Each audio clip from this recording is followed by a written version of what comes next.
Story number 1. This happened when I was a young child, maybe like 8 years old. My parents had me late. My two older siblings are both at least 10 years older than me. I was woken up in the middle of the night to a commotion from downstairs. One night, it was my parents. I cracked my door open and heard my parents freaking out about something. Something I wasn't sure what it was.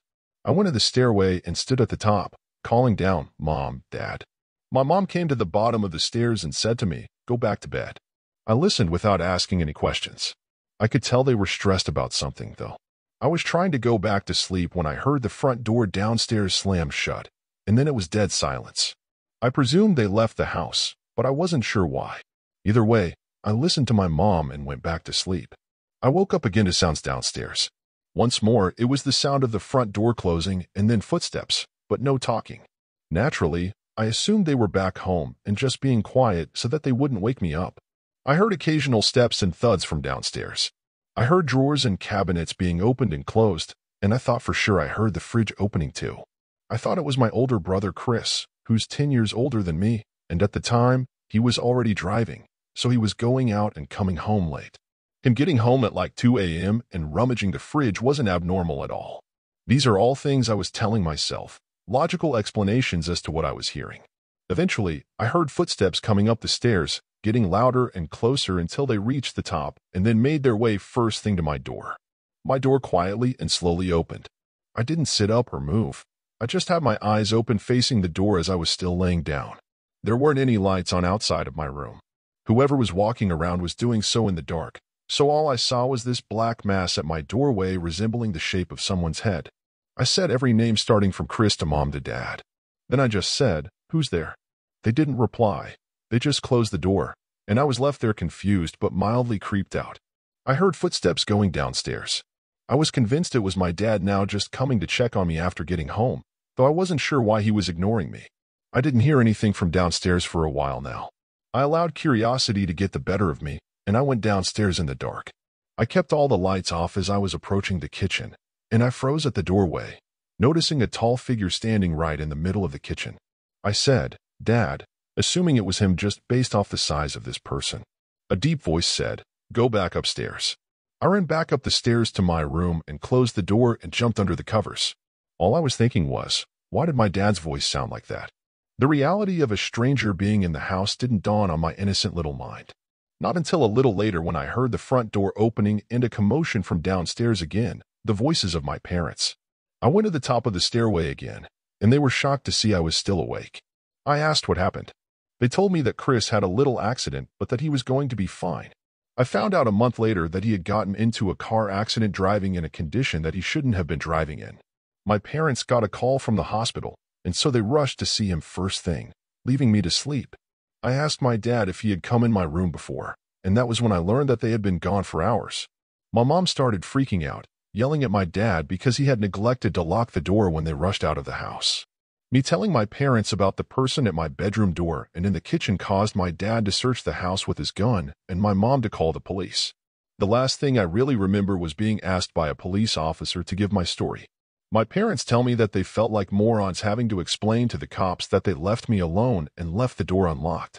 I don't think anything of value was stolen, even though whoever broke into the house clearly didn't have intentions of harming me. Having a complete stranger in your house is already a terrifying ordeal. Now imagine going through that at 8 years old. Story number 2.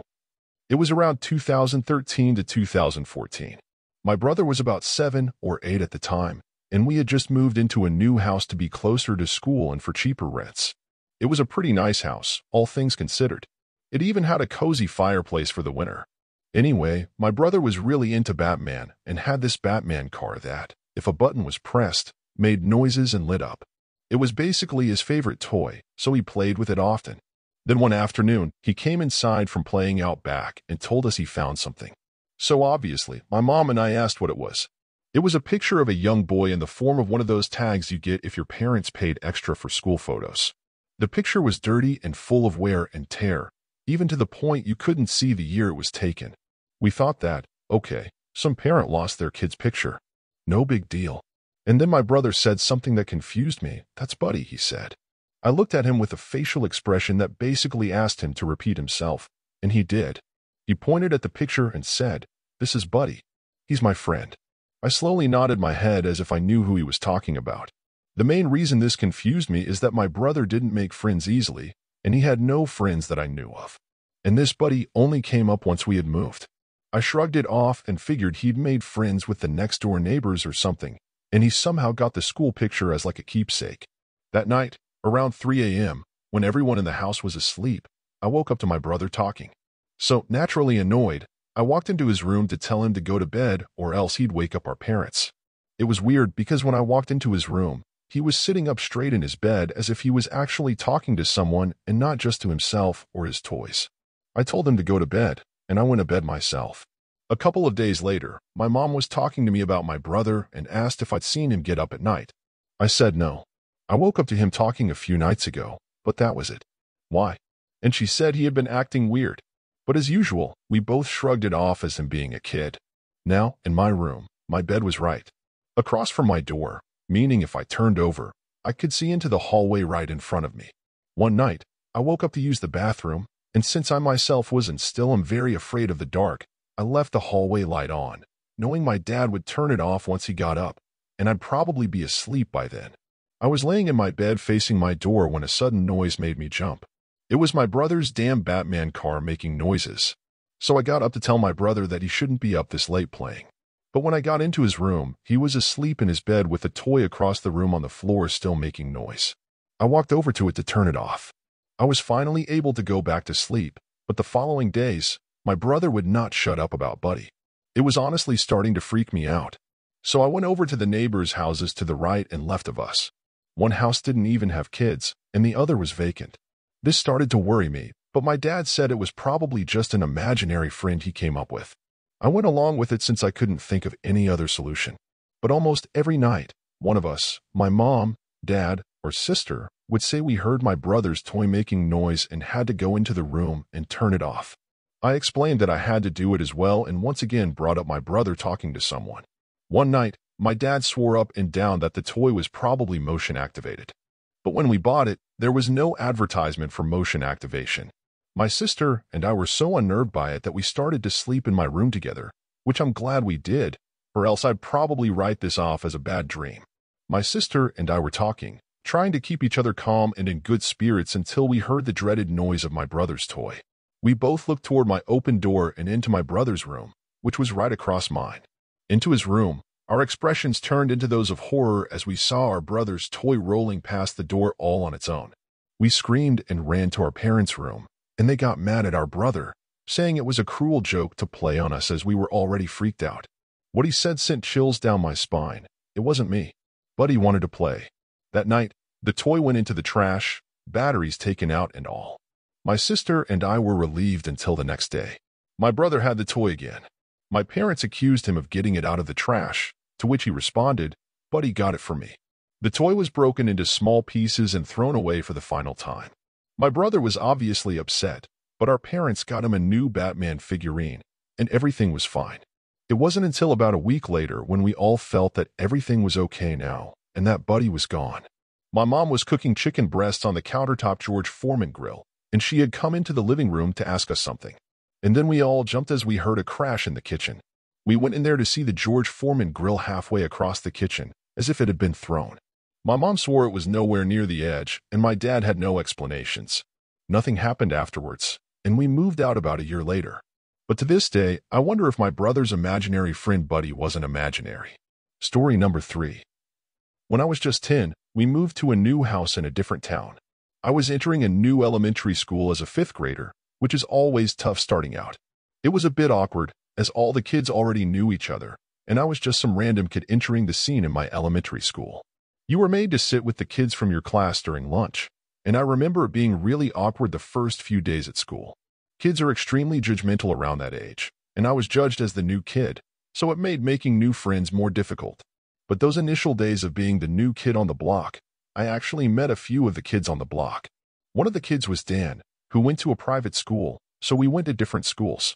We met while I was biking down the street, and he asked if I had just moved into the house on the corner. We started hanging out from there. Then a few days later, I met Alex. Alex actually rang the bell one day and asked my parents for me. I was confused when my parents called me to the door and introduced me to him. He said he lived down the block and wanted to know if I liked video games. Of course, I said yes, and he invited me over to his house to play Grand Theft Auto San Andreas. I didn't have that game, but I really wanted it, so I said yes. We walked to his house, which was literally the corner house at the opposite end of the block. Right away, I felt like the house looked less nice than every other house on the block. It was the same size as most, but it just looked run down and not taken care of. There was no grass. The front yard was just two big patches of dirt with a walkway cutting through them to the front door. We entered the house, and it was equally disheveled inside. It was like a house of hoarders, boxes and junk everywhere in every room. He led us to the basement, which smelled like 15 cats lived down there. Weirdly enough, there didn't seem to be any pets. The basement was a pigsty. It may have been the messiest room in the house. We sat on this brown leather couch placed right in front of the TV. He had a GameCube and PS2. He booted up San Andreas, and we played the two-player mode, and it was actually fun. In that moment, I thought I was going to like Alex and would want to be friends with him eventually. I wanted to go home, and so I said, I gotta go, and he seemed really disappointed, like he wanted to keep hanging out. We'd already been playing for like 2 hours, though, so I just wanted to go home. He followed me halfway home until I said, see you later, basically saying in a friendly way, all right, go away now. That was the first warning sign that Alex was a wacko, but I didn't find it concerning just yet. The next day, Alex rang the doorbell again and asked if I could come play. This time we played GameCube in my room for about an hour. Not to sound mean or judgmental, but I was starting to not really like him just because I felt like he was weird and he made me uncomfortable with how physically close he got to me. The next day after school, he rang the bell again. I wasn't really in the mood and told my mom to tell him I don't feel good, so we left. I would rather hang out with Dan honestly because I just liked him more. That same day, I rode my bike up to Dan's house to see if he could hang out. He was down, so we started riding our bikes further up the block, and this was a mistake because as we passed Alex's house, he came outside onto his front stoop as if he were waiting by the window. It was weird, but it was also awkward because I just had my mom tell him that I was sick before. As we passed, I told Dan that I hung out with that kid and that I felt like he was slightly weird. Dan was shocked that I hung out with him, saying that the whole family is crazy. I found out from Dan that Alex was actually a couple of years older than me. He was 12. From this point, I decided to steer clear of him. The next weekend, Alex came to our door again asking for me. I told my mom before this already to tell him I'm not home if he came back, so she did that. But late that night, I woke up to my window completely open and a cool breeze blowing into the room. It was a chilly September night, so I most definitely left the window closed. Originally, waking up to an unexpected breeze made me question who could have done that.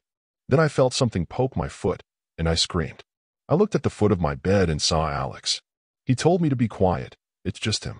Before I could even ask what he was doing in my room, he explained that his parents were fighting and he wanted to sleep with me. He climbed through my window. I was in shock. I told him to get out. He pleaded with me to let him sleep in bed with me again. I told him to get out. Watching him turn and climb out of my window was a disturbing scene. I closed the window and locked it and then went straight to my parents to wake them up and tell them. They couldn't believe it. The next day, my parents both went down the block to talk to Alex's parents, and when they came back, they said it didn't go well.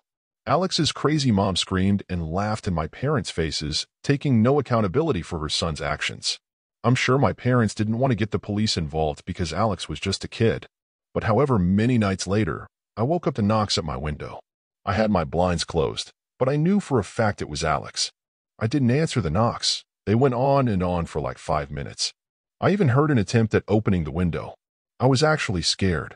I remember my heart racing. Eventually, of course, the knocks stopped. I went to tell my parents, and they told me to just ignore it. I think they weren't as threatened because, like I said before, Alex was just a kid. It was probably a few days later when Dan and I, along with another kid I made friends with from school, were biking from my house down the block. And when we passed Alex's house, I saw him run to the window as we passed, and he just watched. I told my friends about what happened, and they found it hilarious. An offhand comment from my other friend about how he sounds like someone who would live in a gross house like that. That night, for the final time, I woke up to a sound in my room. It was the sound of my window being shattered. I screamed like a girl as I saw Alex climbing through the window through the closed blinds.